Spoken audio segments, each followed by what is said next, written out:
morning, good afternoon, and good evening, whenever and wherever you. And welcome back to the Beta Plan as we return towards the Motherland and to the last episode in our series.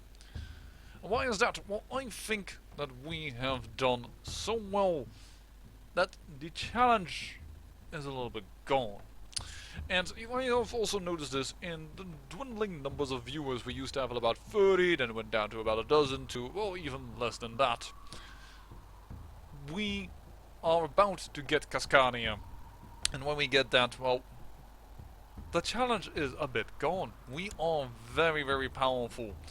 We are getting stronger and stronger by the year, and despite all of that, our threat range isn't considered that high, because, well, the war I'm declaring right now is a de jure claim, so that would probably not even get me that much threat. Awesome! And thanks to that, well, we can keep on continuing, and I have been able to get Portland on our side. However, I had to give it to another Portlander. Wait, what? Yeah, the man got so many wars that he just was never at peace. And thus he would never accept my rule, and then I noticed that we had a count that also had a claim for it, and thus I gave it to him. He currently still has a revolt that I was, well, also hostile to, as well we had conflicting interest, but he is winning this war, and assuredly he is it, because he has about 1,500 men, the revolt about 500, and I siege down a fort in between, so he is about to get that as well. It should all be fine.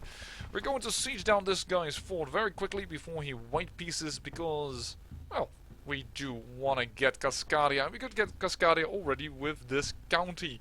And why is that? Well, we currently have exactly 50%. Like, there is not a county more, not a county less. And, well, I also have increased my retinue size. It now, as you can see, holds horses. After all, in order to chase down enemies when we beat them, in order to kind of get rid of raiders more and more. And as you also see, the raider count, oh, it's rather low. And that is good for us, and we win based on this little quick siege, and that should give us the opportunity to indeed create Cascadia. Thank you, and because of that, I think... Wait a second. Power is +5, opinion is +1, foreign culture is -4. You really should join me. As do you. And your opinion of me is very low for some reason. Oh, you desire the kingdom. Whoa, great. Well, perhaps it still needs to take effect a little bit, you know. And otherwise, let's go down here already in anticipation of getting these two to join us. Well, that's a bit ridiculous. And there is our second daughter, Astora, which we might need, because my first daughter, she got consensus, haughty and indolent, which was, well, good for stewardship, bad and bad for stewardship. So we actually went with diplomacy just to get something out of her. It was a bit difficult. But yeah, the High Desert, we really should accept this. You know what? Send a gift. Let's see if... Yes, he needed just a wee bit of a bump in order to accept me. And there we go, we now also have Crater and thus the Holy Site. Absolutely awesome. And that should mean that we should be able to create, indeed, the one of North Jefferson. Isn't that awesome? Well, he's a Portlander, I don't want to give it to him. I will create this.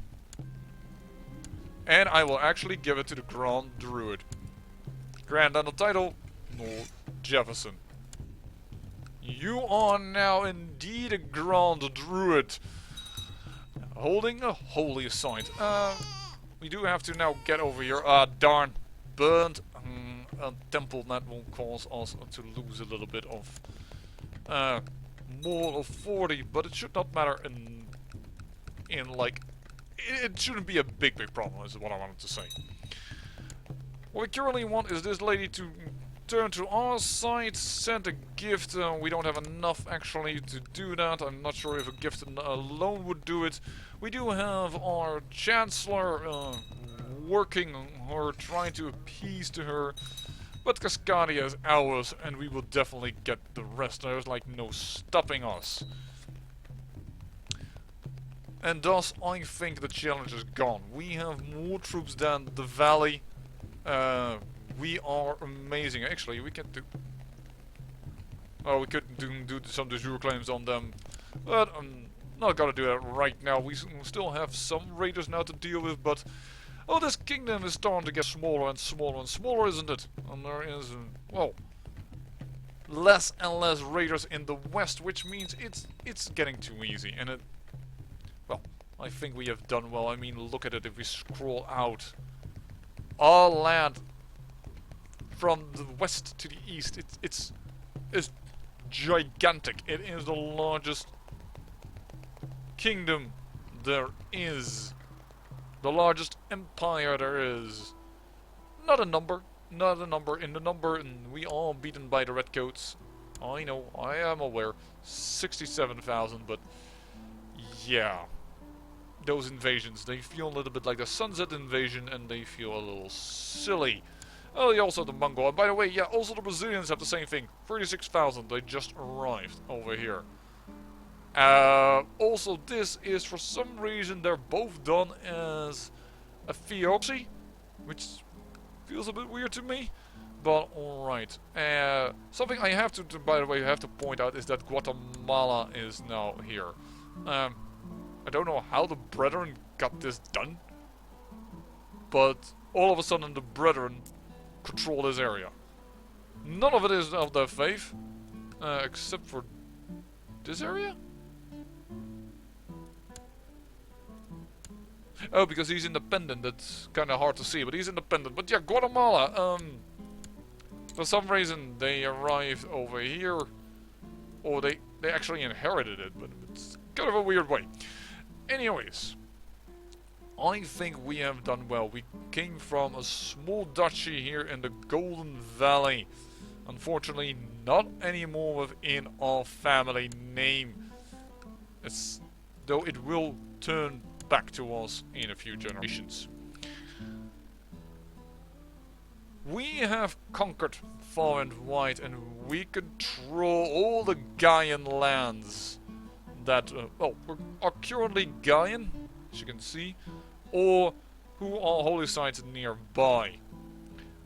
We have dealt with revolts, we have dealt with setbacks, we have dealt with an empress that was only 2 when she came on the throne, and the line is secured. We have a daughter, Galina, and she actually is not turning out too bad right now, and we have a second daughter, should we need it, in Astora. The High Desert currently is not willing to join me because she's ambitious, but we are talking to her, sweet-talking her a little bit. Hopefully those improved relations would happen. They will, and I can always give them money, and otherwise her daughter will come to power, and she is not as ambitious.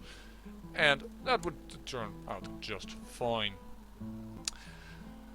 This was our campaign in America, in the total conversion mod called After the End. I think if you live in America, you probably want to try this out, and even if you live in Europe, you'll probably want to try this out just to get your knowledge, perhaps your geographical knowledge of America a little bit around, and for all the new events and what have you not, because yes, this mod has, well, there's clearly put a lot of love into it, and as that, it has my seal of approval, whatever it is about, so to speak.